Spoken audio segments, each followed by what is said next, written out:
kasagsagan ng Desyembre 2019 na makilala ang isang bagong coronavirus. Naging mabilis ang pagkalat nito sa mga karatig bansa. Ang coronaviruses ay isang malaking pamilya ng mga virus na kung saan nakakapagdulot ito ng mga pangkaraniwang sakit na katamtaman tulad ng sipon hanggang sa ito'y lumubha. Ang COVID-19 ay nakakahawa.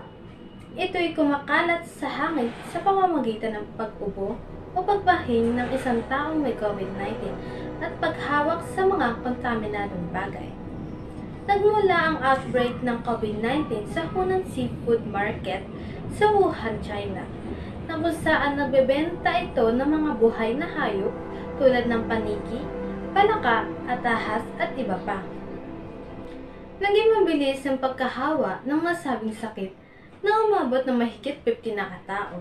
Inilantad ng genomic analysis na ang SARS-CoV-2 ay may pagkakatulad sa SARS-like viruses, kaya't napag-alaman na maaari ito ang naging pangunahing dahilan. Pagkatapos ma-expose sa isang taong may COVID-19, lalabas ang mga sintomas tulad ng ubo, lagnat, masakit na lalamunan, at pagkawala ng panlasa, pagkalipas ng 2 hanggang 14 na araw. Kung nakakaramdam ng hindi pangkaraniwang sintomas tulad ng hirap sa paghinga, paninikip ng dibdib, pagkalito, at pananakit ng katawan, kumonsulta na agad. Ang mundo ay nababalot na ng pandemya, habang ang mga tao na nangangalaga sa kalusugan at mga kasosyo ay nagtutulungan sa pagtugon at pagsubaybay sa pandemya. Pagpapapayo tungkol sa mga kritikal na intervention at pamamahagi na mahalagang supply na medical sa mga nangangailangan. Ginagawa nila ng paraan at nakikipag-agawan sila upang makabuo at makapag-deploy ng ligtas at mabisang mga bakuna. Ang mga bakuna ay nakakasagip ng milyon-milyong buhay ng bawat tao. Gumagana ang mga bakuna sa pamamagitan ng pagkasanay at paghahanda ng mga likas na panlaban ng katawan. Ito ay ang immune system upang makilala at labanan ang mga viruses at bakterya na target nila. Kung ang katawan ay nahantad sa mga mikrobyong nagdudulot ng sakit sa paglaon, handa na agad ang katawan na sirain sila at nang maiiwasan ang sakit.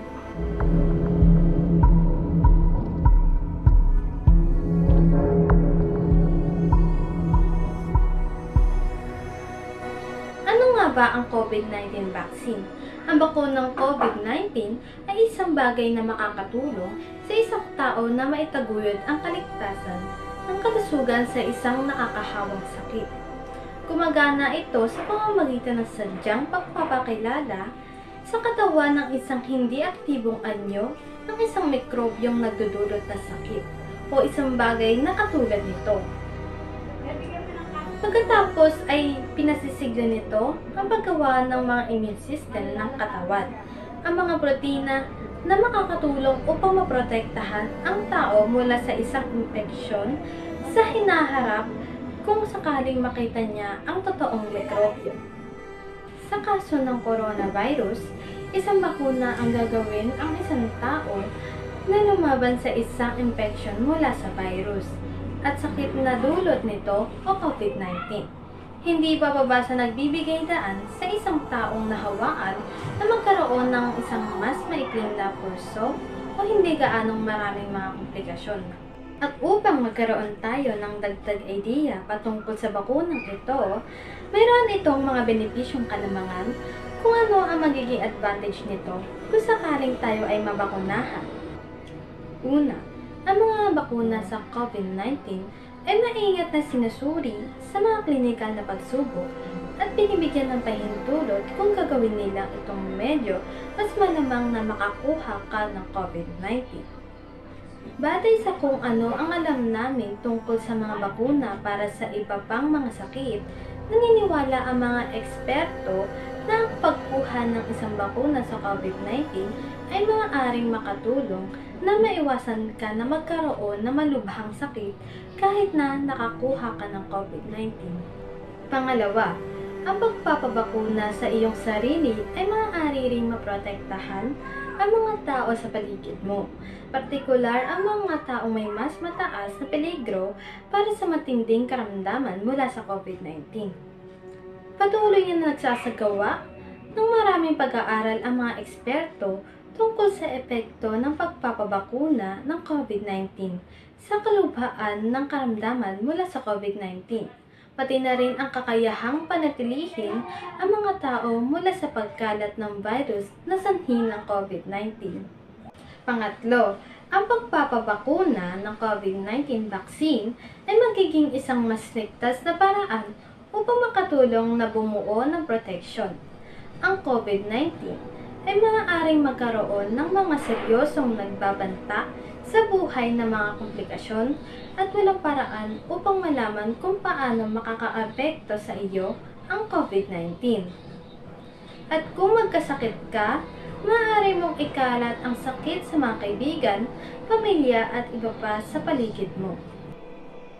Pang-apat, ang mga klinikal na pagsubok ng mga bakuna sa COVID-19 ay dapat munang ipakita na sila ay ligtas at epektibo. Ang anumang bakuna ay maaaring pahintulutan o maaprubahan para magamit.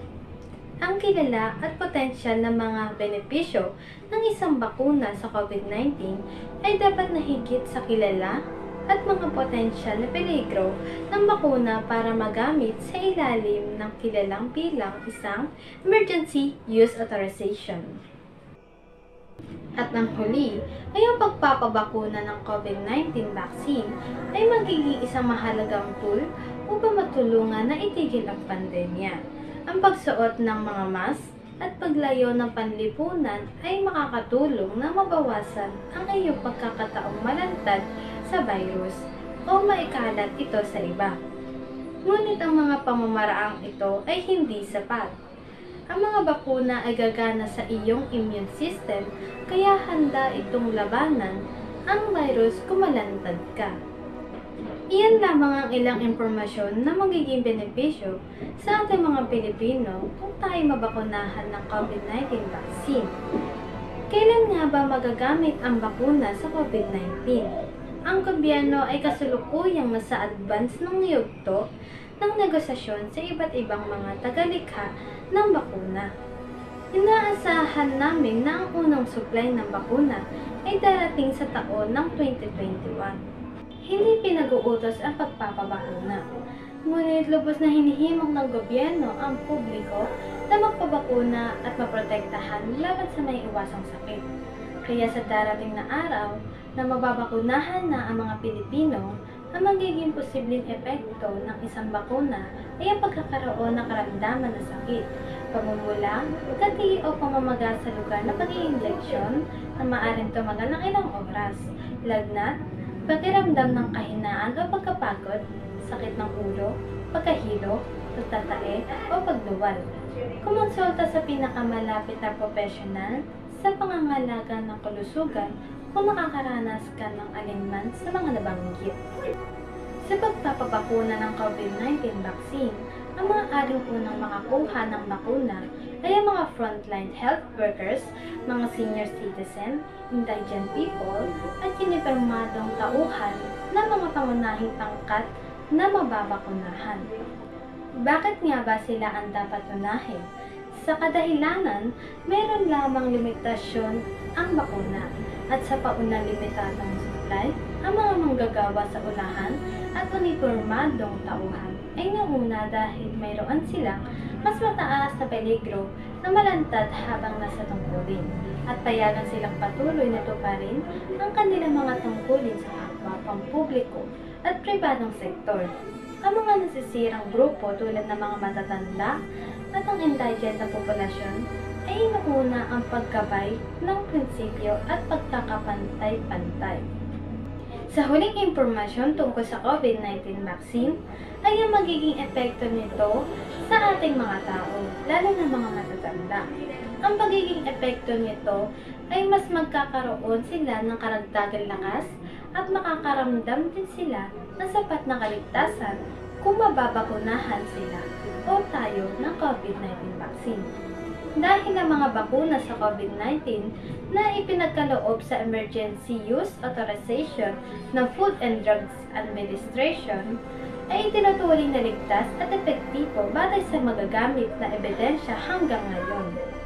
Karagdagan pa rito, ang mga bakuna sa Pfizer-BioNTech at Moderna ay nangangailangan ng 2 dosis upang maalok ang buong benepisyo. Ang unang dosis ay tumutulong sa immune system na lumikha ng isang tugon laban sa SARS-CoV-2, ang virus na sanhi ng COVID-19. Ang pangalawang dosis ay karagdagang nagpapalakas ng tugon sa immune upang matiyak ang pangmatagalang proteksyon. Ngunit sa kabila ng lahat ng iyan, ay marami pa rin mga Pilipino ang may takot at walang tiwala sa bakunang makukuha o may imbentong gamot. Sa kadahilan ng nakukuha nating kuro-kurong impormasyon galing sa bansang naunang sumubok na mabakunahan. May karapatan ba ang mga tao na pumili ng mga bakuna? Ang bakunang Sinovac ay marahil ang unang ilunsad sa bansa sa taong 2021. At ayon kay Galvez, tinatapos na nila ang negosasyon sa Sinovac. Sinabi niya na ang kumpanya ng pharmaceutical ay nanumpa na magkakaloob ng mga bakuna sa bansa sa Abril 2021. Gayunpaman, nakipag-ayos si Galvez upang makuha ito sa Marso. Maraming mga Pilipino ang may pag-aalinlangan sa Sinovac vaccine ng China dahil sa mababang bisa nito na 50.4% at ito ay mamahaling presyo ng 3,621.50 para sa 2 dosis ng bakuna. Ngunit kamakailan lamang, sinabi ng palasyo na hindi papipiliin ang mga Pilipino ng tatak na libreng COVID-19 na maaari nilang piliing matanggap mula sa gobyerno. Maraming mga Pilipino ang sumang-ayon sa nakasalaylay kay Senador Crispo na ang publiko ay may karapatang pumili ng anong bakuna dahil ang pera ng mga tao ay gagamitin upang mabayaran ang mga bakuna, kahit na ang mga alkalde ng lungsod ay naisabihin sa pagpili ng bakuna. Ang bakuna Pfizer ang karaniwang gusto ng publiko dahil sa may mataas na bisa nito na 95% na kontra sa COVID-19 at may mas mababang presyo na 2,379 para sa dosis kaysa sa Sinovac. Ano ang magiging epekto sa pagtanggi sa mga bakuna? Dahil wala pang napapatunayan na ang mga nabakunahan ng COVID-19 vaccine ay hindi na nahawaan ng COVID-19 virus, marami pa rin ang ayaw magpabakuna. At lalong nadagdagan ang pag-aalala ng mga Pilipino sa balitang may 23 na mga senior citizen ang namatay matapos na maturukan ng Pfizer sa Norway. Ngunit iniimbestigahan pa rin ng Pfizer kung ito ay konektado sa epekto ng bakuna o kung nagkataon lamang. Dahil ang mga participant ay higit sa 80 taong gulang at higit pa, marahil ay namatay sila dahil sa karamdaman o katandaan. Sinabi ng gobyerno na hindi nila pipilitin ang mga taong ayaw magpabakuna. Ngunit matatanggal sila mula sa listahan ng mga prioridad. Ayon kay Dr. Ong Lim, kung ang mga mamamayang Pilipino ay hindi mababakunahan, ang magiging porsyento ng kanilang proteksyon ay maaaring zero, lalo na ang mga vulnerable sa COVID-19 virus. Posible rin na ang bilang ng mga kaso ng COVID-19 virus infection ay patuloy na tataas kung ang ibang mga Pilipino ay ayaw pa rin magpabakuna. Kung tatanungin natin ang mga kababayan natin kung may bakuna ba ngayon, magpapaturo ka ba?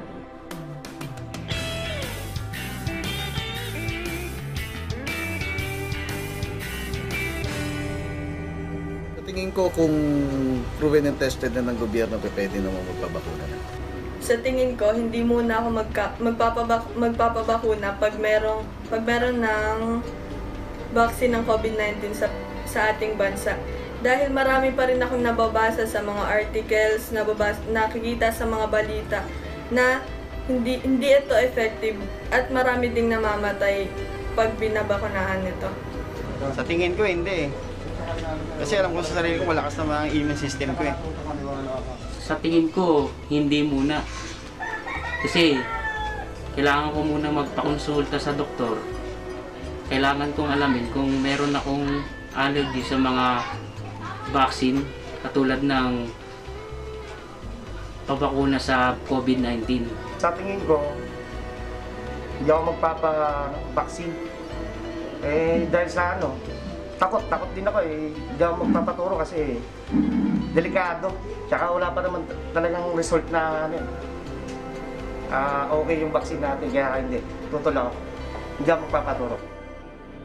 Halos 3 sa 4 na tao ang ayaw magpabakuna o di kaya di pa sigurado kung epektibo ba ito at ligtas.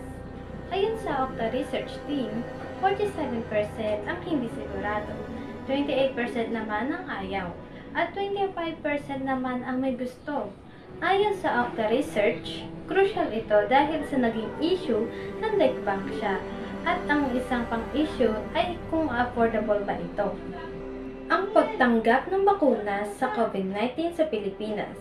Gayunpaman, ang hamon sa ngayon ay itaas ang antas ng pagtitiwala, kumpiyansa at kumbinsihin ang mga Pilipino na huwag mag-agtubiling magpabakuna dahil sa panibagong resulta ng isang survey na isinagawa kamakailan lamang na nagsasabi na mas mababa sa 1/3 ng mga Pilipino ang nais magpabakuna.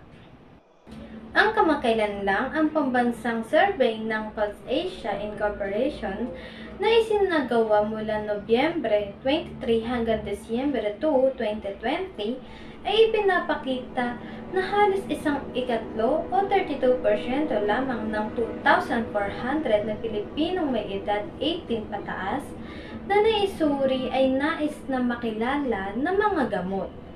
Habang halos kalahati ng mga may sapat na gulang na Pilipino, 47% ay hindi hilig na makakuha ng bakuna sa COVID-19 at ang natitirang 21% ay ambivalent sa bagay na mabakunahan o hindi. Nabanggit sa survey ang kaligtasan bilang pangunahing dahilan kung bakit halos kalahati ng mga Pilipinong nasa hustong gulang na nagpol ay hindi nais na mabakunahan. Ang iba pang mga kadahilan ng binanggit ay kasama ang gastos ng bakuna at ang kung kinakailangan o hindi ang pagpapabakuna upang labanan ang COVID-19. Ipinapakita lamang nito na mayroong pag-aalangan ng bakuna at paranoia sa publiko ng Pilipino. Maaari itong magresulta sa pagkaantala sa pagtanggap o pagtanggi ng mga ligtas na bakuna sa kabila na pagkakaroon ng mga serbisyo sa pagbabakuna. Gayunpaman, ang pag-aalangan ng bakuna at paranoia sa mga Pilipino ay naiintindihan at maaaring masundan sa trauma at paranoia na dulot ng skandal sa Denmark na sumakit sa iba pang mga programa sa pagbabakuna kabilang ang paparating na programa ng pagbabakuna ng COVID-19 na magsisimula sa susunod na buwan, Pebrero 2021. Maaari rin itong may ugnay sa napakalaking peking balita, maling impormasyon or disinformation, mapaninilang na impormasyon at kalahating katotohanan tungkol sa mga bakunang COVID-19, lalo na laban sa mga bakunang nabuong at ginawa ng mga inject. Ang lahat ng ito sa mas malawak na sukat ay medyo nagtanim ng takot, pangamba at pagkalito sa mga puso at isipan ng mga Pilipino na lalong nagpalala sa antas na pag-alangan ang bakuna at paranoia sa bansa. Gayunpaman, kinakailangan upang maunawaan ng mga Pilipino na nasa pamamagitan lamang ng pagbakuna ay maaaring maprotektahan ang sarili at ibang pang mga tao sa paligid niya mula sa pagkakaroon ng infeksyon ng coronavirus. Lalo na ang mga may comorbidities na pinakamahina at ang mga nabibilang sa matandang populasyon na nanganganib na magkaroon ng malubha o kritikal na karamdaman mula sa coronavirus. Dapat na maunawaan ng publiko na Pilipino na sa pamamagitan lamang ng pagbabakuna na makokontrol at mapaloob ang pagkalat ng virus. Ang isang matagumpay na programa sa pagbabakuna lamang ang makakatulong sa bansa na makabawi at sa wakas manalo sa laban sa COVID-19 pandemic. Gayun din, upang maging matagumpay ang programang pambansang pagbabakuna, mahalagang magkaroon ng pananampalataya at kumpiyansa ang mga Pilipino sa gobyerno ng Pilipinas na ginagawa nitong makakaya ang pagkuha ng mga bakuna, anuman ang mga pangalan ng tatak na hindi lamang mahusay ang gastos ngunit mabisa. Nang walang pag-aalinlangan ang pagsuot ng mga face mask, face shield, madalas na paghuhugas ng kamay at social distancing, makabuluhan mabawasan ang pagkakataong mailantad sa COVID-19 virus o ikalat ito sa iba. Gayunpaman, ang mga minimum na hakbang sa kalusugan ng publiko na ito ay hindi sapat kung nais ang isang bansa na malaya mula sa COVID-19 pandemic.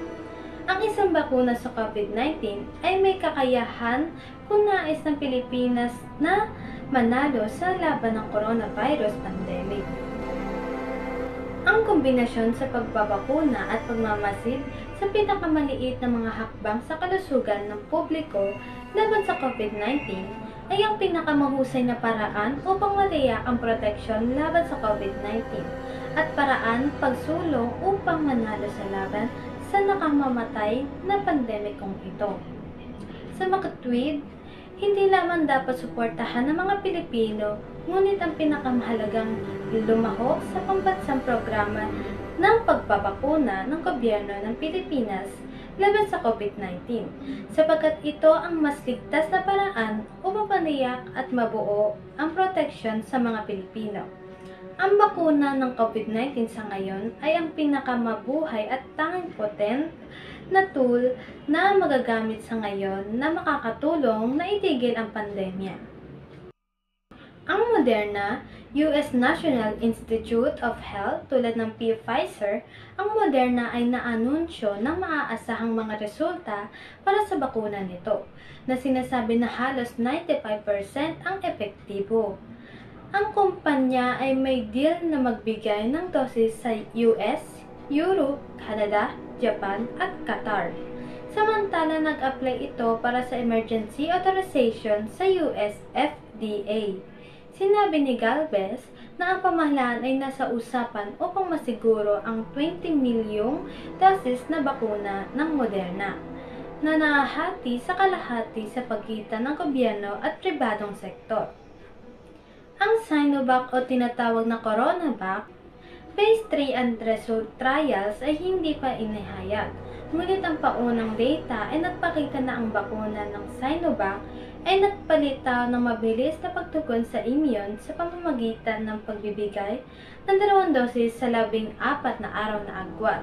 Kapag ang dosis ay binigay sa isang 22 araw na agwat, isang mas matatag na tugon ng antibody ay nabuo at mas mahabang pagtsatsaga ang maaaring asahan. Sinabi ng Sinovac sa isang pag-aaral na inilathala sa The Lancet.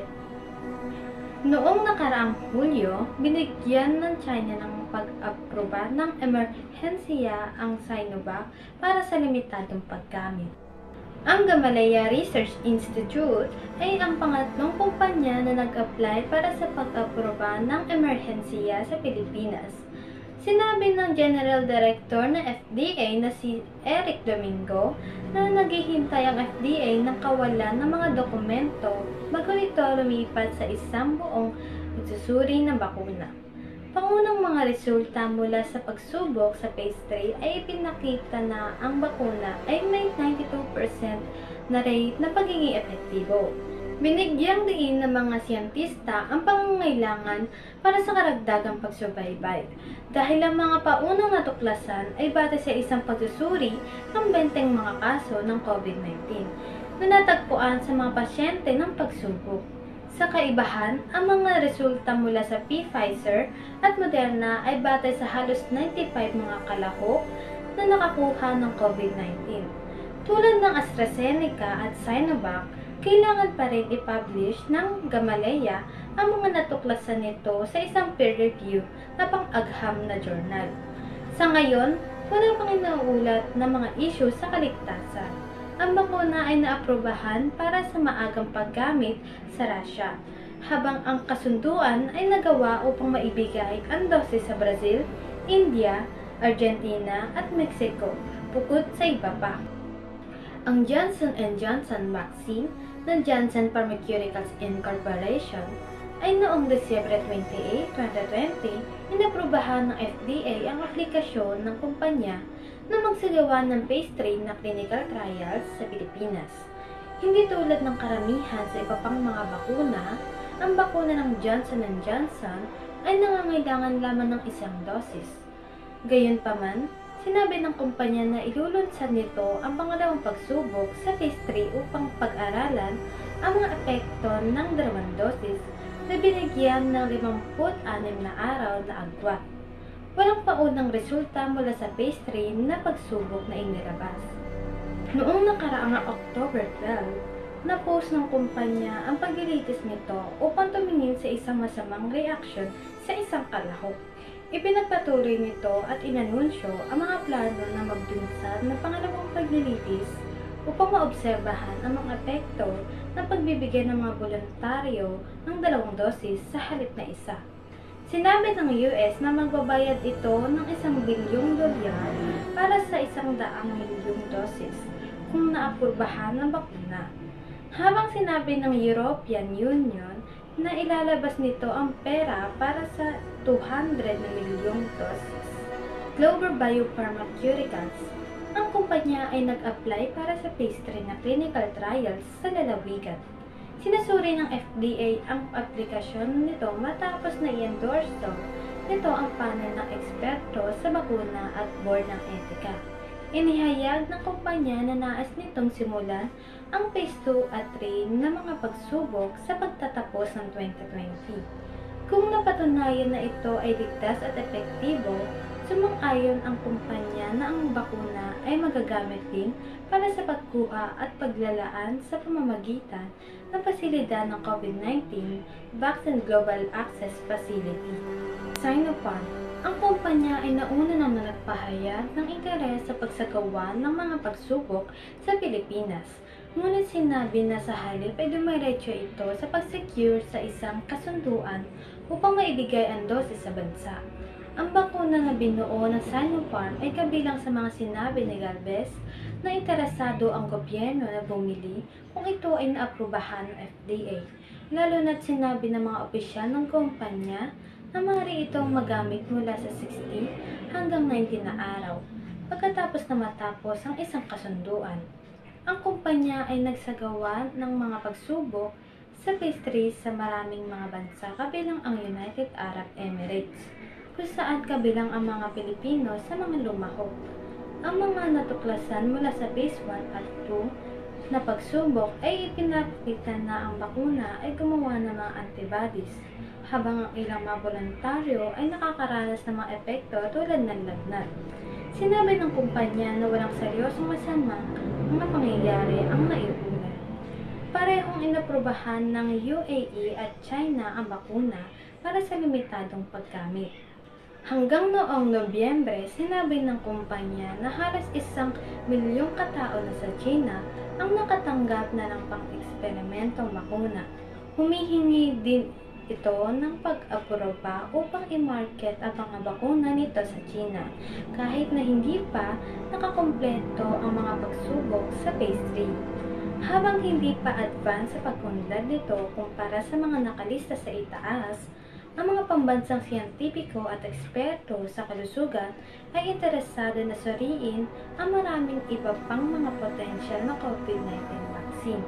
Inaasahan namin na ito ang magiging paraan upang mapagtagumpayan sa pandemic na ito. Mahirap ngunit magagawang makamit at makakabangon ang ating bansa sa pandemic na ito.